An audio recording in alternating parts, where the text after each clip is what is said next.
नमस्कार, मेरा नाम डॉक्टर विकास पादा है और मैं जम्मू कश्मीर का रहने वाला हूँ। यहाँ का नागरिक होने के कारण मैं जम्मू कश्मीर के जो डे टू डे इश्यूज़ हैं उन पे अपने व्यूज़ शेयर करता रहता हूँ और अपने यूट्यूब चैनल के माध्यम से मैं ऐसा रेगुलरली करने की कोशिश करूँगा। तो इसलिए जो लोग मुझे देख रहे हैं, मेरी उनसे रिक्वेस्ट है कि इस चैनल को सब्सक्राइब करें, लाइक करें, शेयर करें, ताकि जो व्यूज़ हैं वो दूर-दूर तक पहुँचे और हम कमेंट बॉक्स में आप ज़रूर अपने व्यूज़ भी दें, ताकि ये चीज़ें इंटरैक्टिव हों। तो आज के दिन जो हमारे जम्मू कश्मीर में एक बहुत ही सिग्निफिकेंट इवेंट हुई है, एक इन्वेस्टर्स रियल एस्टेट समिट हुई है, जिसको रियल एस्टेट 2021 बोला गया। वो आज जम्मू में संपन्न हुई 27 दिसंबर 2021 को, और ये बहुत ही एक हिस्टोरिकल दिन है। इस पे मैं अपने विचार रखना चाहूँगा। ये एक मच इवेटेड समिट कह सकते हैं हम।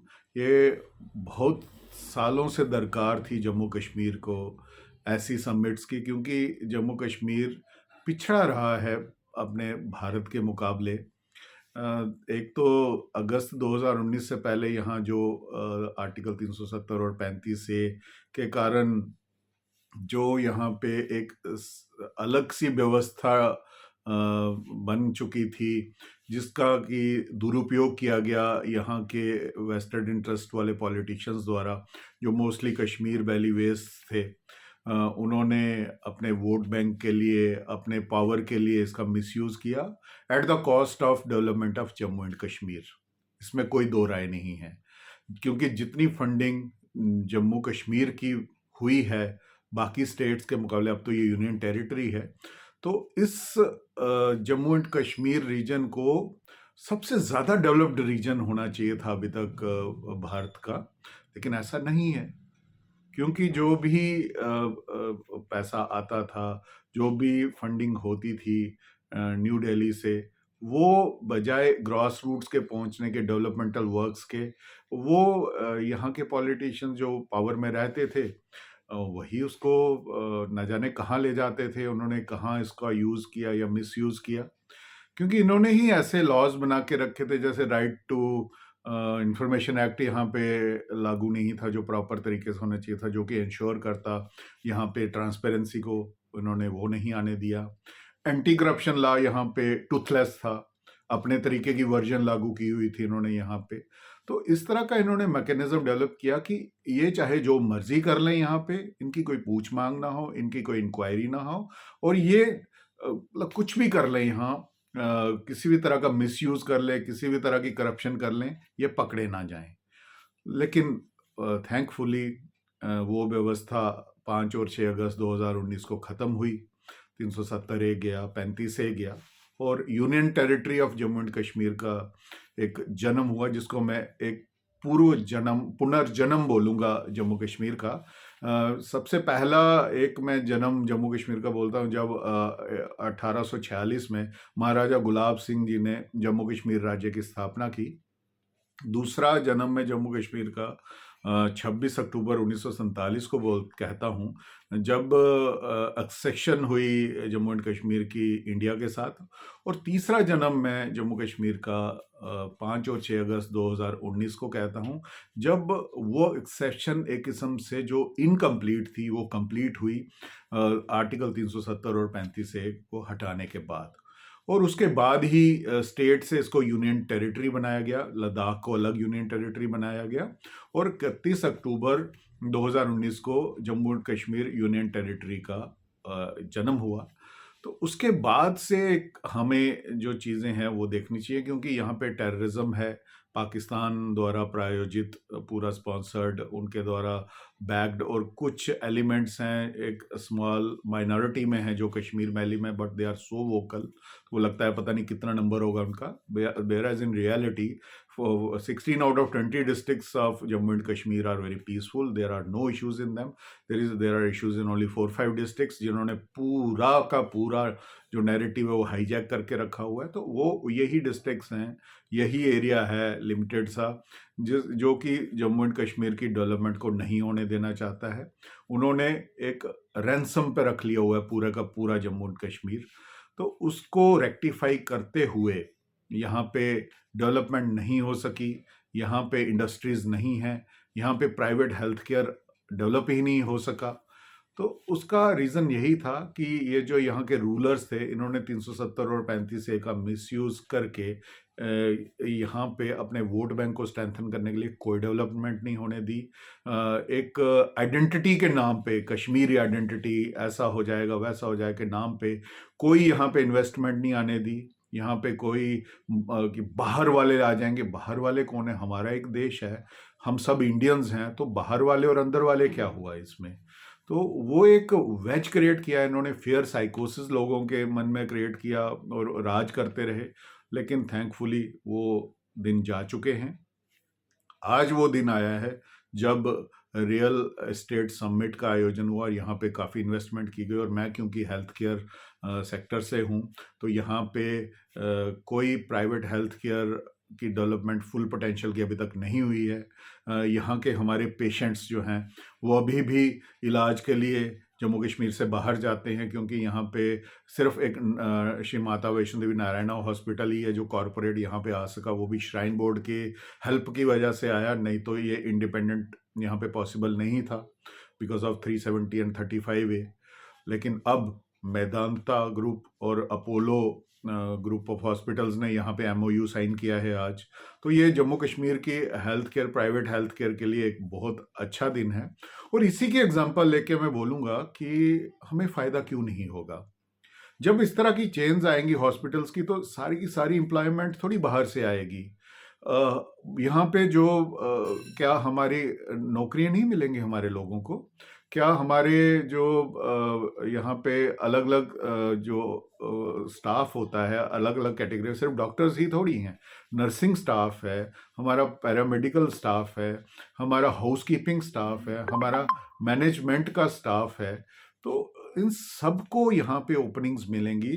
जो हम रोते रहते हैं कि हमें जॉब नहीं मिल रहा है, हमें नौकरी नहीं मिल रही हैं, तो सिर्फ सरकारी सेक्टर ही नहीं कैटर कर सकता है इसको, ये प्राइवेट प्लेयर्स को आना पड़ेगा। तो हमें इसको वेलकम करना चाहिए, बजाय इसके कि नहीं नहीं बाहर के लोग आ जाएंगे, यहाँ पे हमारे रिसोर्सेज पे कब्जा हो जाएगा, हम लोग ऐसे रह जाएंगे वैसे। ये हमारे कुछ नैरो माइंडेड पॉलिटिशियंस कर रहे हैं। और जैसे जिन लोगों ने, मैंने कहा कि 70 साल तक इसी नाम पे राज किया, वो लोग आज इनसिक्योर फील कर रहे हैं। वो फिर से लोगों को डरा रहे हैं कि J&K is on sale, has been put on sale, इस तरह का रिएक्शन दे रहे हैं। भाई, जब आप लोगों ने राज किया और तब जम्मू कश्मीर को सेल पे रख के आपने अपने घर भरे, आज वही लोग ये बोल रहे हैं J&K is being put on cell. ऐसा नहीं चलेगा। हमारी जनता को समझना पड़ेगा कि हमारे लिए अच्छा क्या है। माइंडसेट को चेंज करना पड़ेगा। भारत कहाँ जा रहा है, हमारा देश कितनी डेवलपमेंट हो रही है, जम्मू कश्मीर उससे अछूता क्यों रहे, जम्मू उससे अछूता क्यों रहे। फिर कहा जा रहा है कि हाँ कश्मीर में तो वो पहुंचेंगे नहीं, जम्मू के लोगों को भुगतना पड़ेगा क्योंकि जम्मू में पहले ऐसा होगा। हम जम्मू के लोग, हम भारतवासी हैं, और जो यहाँ पे इन्वेस्टर्स हैं वो भी भारतवासी हैं। हमारे अपने देश के लोग हमारे अपने एरिया में इन्वेस्ट करेंगे। अगर हम वो गुड़गांव में इन्वेस्ट करते हैं, चंडीगढ़ में इन्वेस्ट करते हैं, मोहाली में इन्वेस्ट करते हैं, तो किसी को कोई प्रॉब्लम नहीं है। पर जम्मू में इन्वेस्ट करते हैं तो किसी को क्यों प्रॉब्लम होगी? हम लोग ही अगर कहीं भी जाके प्रॉपर्टी ले सकते हैं, हर जगह इन्हीं नेताओं ने जम्मू कश्मीर से बाहर भी प्रॉपर्टीज बनाई हुई हैं। लेकिन जब कोई यहाँ पे इंडस्ट्री लगाना चाहता है, यहाँ पे हमारे लोगों को रोजगार देना चाहता है, यहाँ के एवेन्यूज को बढ़ाना चाहता है, तो यही लोग उसका अपोज कर रहे हैं। तो ये डिप्लोमेसी, ये हिपोक्रेसी, ये नहीं चलेगी। हम लोगों को समझना चाहिए कि हमें ही रोजगार मिलेगा, हमें ही रोजगार बढ़ेगा। और जो हेल्थ केयर की मैं एग्जांपल दे रहा था कि हॉस्पिटल की चेन्स अभी 2 आई हैं और आएंगी, और यहाँ पे आयुष्मान भारत योजना की 100% कवरेज है। Most of these hospitals are empanelled under this scheme. तो हमारे गरीब लोगों को भी फायदा होगा। जो ये कह रहे हैं कि हाँ कॉरपोरेट्स आते हैं लूटते हैं, अमीर लोगों के लिए ही हैं। तो जम्मू कश्मीर में सिनेरियो अलग है। यहाँ 100% यूनिवर्सल कवरेज है आयुष्मान भारत योजना की। यहाँ का गरीब आदमी भी आके उन हॉस्पिटल्स में इलाज करवा सकता है, ऐसी सुविधा है यहाँ पे। ऐसा प्रावधान यहाँ पहले से है। तो हमें इस चीज़ को वेलकम करना चाहिए। हमारे जो पेशेंट्स बाहर जाते हैं छोटी-छोटी बातों के लिए, पंजाब में जाते हैं, हमारे चंडीगढ़ जाते हैं, दिल्ली जाते हैं, गुड़गाँव जाते हैं, नोएडा जाते हैं, क्योंकि वहाँ पे हॉस्पिटल्स की चेन है। क्या वही चेन्स अगर जम्मू में आती हैं तो किसको फ़ायदा होगा? किसको सुविधा मिलेगी? किसकी परेशानी कम होगी? हम लोगों की। ये हमारे लिए हो रहा है, ना कि कोई बाहर वालों के लिए हो रहा है, बाहर वालों के। भई हम सब भारतीय हैं, हम सब एक हैं। हमें इस नैरेटिव से बाहर आना चाहिए, इस माइंडसेट को बदलना चाहिए और अपनी सोच को बड़ा करना चाहिए। हाँ, हमें भी कंपटीशन करना पड़ेगा, जो आदत है कि हाँ, एक लिमिटेड कंपटीशन में ही हम कम्पीट करना चाहते हैं, लिमिटेड लोगों के साथ ही कम्पीट करना चाहते हैं। वैसे भी जम्मू के लोगों को नौकरियाँ कहाँ मिलती थी? सारा का सारा हिस्सा तो वो कश्मीर के लोग ही उसमें ज़्यादा ले जाते थे। तो अब कम से कम हमें एक लेवल प्लेइंग फील्ड तो मिलेगी, एक मेरिट तो मिलेगा। ऐसे बैकडोर एंट्रीज वाला ज़माना तो बंद हो जाएगा ना।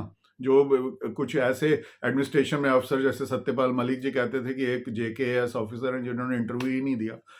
ये जो लीडर्स चिल्ला रहे हैं आज, ये इसलिए चिल्ला रहे हैं क्योंकि इनकी ये वाली जो इन्होंने एक चलाया हुआ था ना सिस्टम, बिना इंटरव्यूज के नौकरीज देना, अपने चहेते लोगों को नौकरियां देना, उनको ही आगे बढ़ाना, तो वो इकोसिस्टम बंद हो जाएगा। इसलिए वो चिल्ला रहे हैं, अपनी पावर जाती देख रहे हैं। इसलिए हमें इनके बहकावे में ना आकर अपना दिमाग लगा के सोचना चाहिए। और ये जो इस तरह की सबमिट्स हुई हैं, हमें इनको वेलकम करना चाहिए। We should welcome them with open arms. ये हमारी तरक्की के लिए हो रहा है और इसमें मुझे पक्का यकीन है कि जो हमारे लोकल पॉपुलेशन है, हमारे जो यूथ्स हैं, लोकल यूथ्स जम्मू के, कश्मीर के, उनको ज़रूर प्रायोरिटी भी मिलेगी इन रोज़गार जो कि इसकी वजह से जनरेट होंगे। तो वो पक्का एक मैकेनिज़्म बनेगा जिसमें हम लोगों को भी, हमारे यूथ्स को भी प्रायोरिटी मिलेगी, हमें भी रोज़गार मिलेगा और हमारी भी साथ-साथ तरक्की होगी। तो ये जो एक कोशिश की जा रही है इस प्रोसेस को डीरेल करने की, आई थिंक कि हम लोगों को वोकल होके इसका स्वागत करना चाहिए और एक हेल्दी माइंडसेट के साथ हमें जो भी जहाँ इन्वेस्ट करना चाहता है उसको वेलकम करना चाहिए। ये कोई बाहर के लोग नहीं है, कोई ब्रिटिशर फॉरेनर्स नहीं है जो कि आके हम पे कब्जा करेंगे, ऐसा नहीं है। हम सब भारतवासी हैं, हम सब इंडियंस हैं और इसी चीज से प्रॉब्लम है इन सेपरेटिस्ट माइंडसेट वाले पॉलिटिशियंस को। हमें तभी ये माइंडसेट दूर होगा अगर हम कोई इसमें इनिशिएटिव लेंगे। और एक सबमिट जो है वो 22 मई 2022 को श्रीनगर में भी होगी। तो इन्वेस्टर, यही जो रियल एस्टेट सबमिट होगी, तो हमें थैंकफुल होना चाहिए जम्मू कश्मीर एडमिनिस्ट्रेशन का, हमारे honourable LG Manoj Sinha ji, union government का। आज हरदीप सिंह पुरी जी आए, हमें उनका थैंकफुल होना चाहिए। हमारे MOS PMO doctor Jitendra Singh ji आए, उन्होंने बहुत अच्छा हमें भी चेताया कि हमें एक माइंडसेट बदलने की ज़रूरत है, हमें मेंटली प्रिपेयर होने की ज़रूरत है कि भारत की जो एक विकास यात्रा है उसमें जम्मू कश्मीर भी कंधा से कंधा मिलाकर चले। तो ये माइंडसेट हमें बदलना पड़ेगा, छोटी छोटी सोच के ऊपर आना पड़ेगा। हमें जागना है, हमें आगे चलना है, विकास यात्रा में पूरा भाग लेना। और जम्मू कश्मीर जो कि भारत का ताज है, उसको एक इनिशिएटिव लेके एक लीड करना है इस विकास यात्रा में, न्यू इंडिया की विकास यात्रा में। तो आइए हम सब इस मूव का वेलकम करें। जो भी इन्वेस्टमेंट यहाँ आ रही है हमारे फ़ायदे के लिए आ रही है और उनका ओपन आर्म्स के साथ हमें उनका स्वागत करना चाहिए और पूरी कोऑपरेशन हमें देनी चाहिए। और ये जो कि कब्जा हो जाएगा, ऐसा हो जाएगा, वैसा हो जाएगा, इन भ्रांतियों को जो ये नेता लोग फैला रहे हैं, ये वही लोग हैं जिन्होंने से पिछले 60-70 साल से यहाँ कोई विकास नहीं होने दिया, कोई इंडस्ट्री नहीं यहाँ आने दी, कोई हेल्थ केयर की चेन नहीं आने दी। तो हम लोग उसकी वजह से सफ़र कर रहे हैं, हमारा यूथ सफ़र कर रहा है। हमारे यूथ जो है बाहर जाके उनको नौकरियाँ करनी पड़ रही हैं, प्राइवेट सेक्टर में, कारपोरेट सेक्टर में। अब वही यूथ यहाँ आके नौकरियाँ कर सकते हैं, हमारी अगली जनरेशन यहाँ आके काम कर सकती है। हम क्यों जम्मू कश्मीर से बाहर जाएं? हम यहीं रह के अपने होम एरिया में क्यों नहीं सर्व करें अपने ही लोगों को? क्योंकि यहाँ अपॉर्चुनिटीज़ नहीं थी, अब अपॉर्चुनिटीज़ आ रही हैं। तो हमें इसको वेलकम करना है, हमें ठंडे दिमाग से सोचना है कि हमारे लिए क्या अच्छा है, क्या बुरा है। तो इस तरह के इश्यूज़ पे मैं आगे भी बात करता रहूँगा। आपका अटेंशन के लिए बहुत बहुत धन्यवाद। जय जम्मू, जय हिंद, जय भारत।